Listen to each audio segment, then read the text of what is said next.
नमस्कार, दृष्टि न्यूज में आपका स्वागत है। मैं हूं आपके साथ अंकिता। चलिए बढ़ते हैं मुख्य खबर की ओर। भोपाल लक्ष्य तय कर लग्न से मेहनत करने वालों को कदम कदम पर सफलता मिलती है। परासिया के संस्कार बावरिया इसका उदाहरण है। भोपाल लक्ष्य तय कर लग्न से मेहनत करने वालों को कदम कदम पर सफलता मिलती है।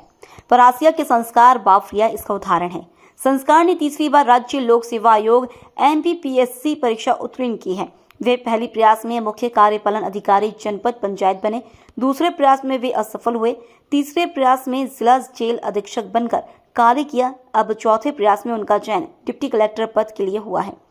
परासिया के पूर्व विधायक ताराचंद बावरिया के छोटे बेटे और सौरभ बावरिया के छोटे भाई संस्कार बावरिया का राज्य लोक सेवा आयोग की परीक्षा में लगातार तीसरी बार चयन हुआ है। केंद्रीय विद्यालय बड़कुही परासिया से प्राथमिक शिक्षा पाकर संस्कार ने भोपाल से उच्च शिक्षा हासिल की। उन्होंने वर्ष 2018 में पहली बार MPPSC परीक्षा पास की। रैंकिंग के आधार पर उन्हें जनपद पंचायत CO का पद मिला।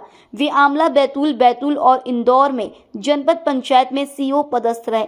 सरकारी नौकरी का दायित्व निभाते हुए उन्होंने पढ़ाई जारी रखकर वर्ष 2019 में दूसरी बार परीक्षा दी, लेकिन वे सफल नहीं हो पाए। वर्ष 2020 में तीसरी बार परीक्षा देकर सफलता हासिल की और जिला जेल अधीक्षक पद पर चयन हुआ। शाहजहांपुर जिला जेल में अधीक्षक के रूप में सेवाएं दी। संस्कार यहां भी संतुष्ट नहीं हुए। उन्होंने पढ़ाई जारी रखी और वर्ष 2022 में चौथी बार MPPSC परीक्षा में शामिल हुए और इस बार जोरदार सफलता हासिल की। अच्छी रैंक मिलने के कारण वे इस बार डिप्टी कलेक्टर बनेंगे। सर, आज आपका बहुत स्वागत हुआ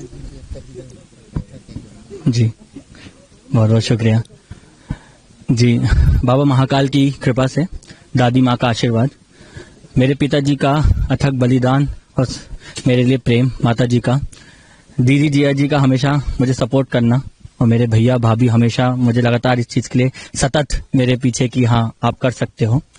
तो जीवन में शुरू से, चूंकि हम दोनों भैया और मैं, हम भाइयों, दीदी, हम सभी ने हमारे पिताजी को ये चीज़ देख के सीखे कि हमेशा वो समाज सेवा के लिए कैसे कार्य करते हैं। उनका जो बलिदान रहा, हमेशा लोगों के लिए काम करना, किस प्रकार से हम एक आखिरी वर्ग के लोगों को मदद पहुंचा सकते हैं। तो इसलिए मेरा शुरू से सपना था, मेरे परिवार का सपना था कि मैं इस प्रशासनिक फील्ड में आऊं और मैं लोगों के लिए काम करूं। चूंकि मैं और भैया हमेशा हम ये सोचते हैं कि हम कैसे समाज के आखिरी वर्ग तक हम लोगों की मदद कर सकें।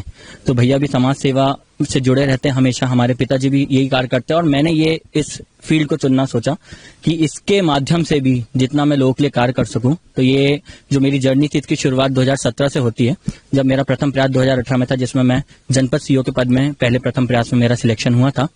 उसके पश्चात 2019 में निराशा लगी, उस समय मेरा सिलेक्शन नहीं हो पाया। फिर उसके बाद मैंने हार नहीं माना। 2020 में फिर मैंने अटेम्प्ट दिया PSC का, जिसमें मेरा चयन जिला जेल अधीक्षक के पद में हुआ। और क्योंकि आखिरी में मुझे डिप्टी कलेक्टर ही बनना था और कार्य करना था, तो मैं लगातार लगा रहा और हाल ही में 2022 की जो राज्य सेवा परीक्षा थी, उसमें मेरा चयन डिप्टी कलेक्टर के पद पर हुआ।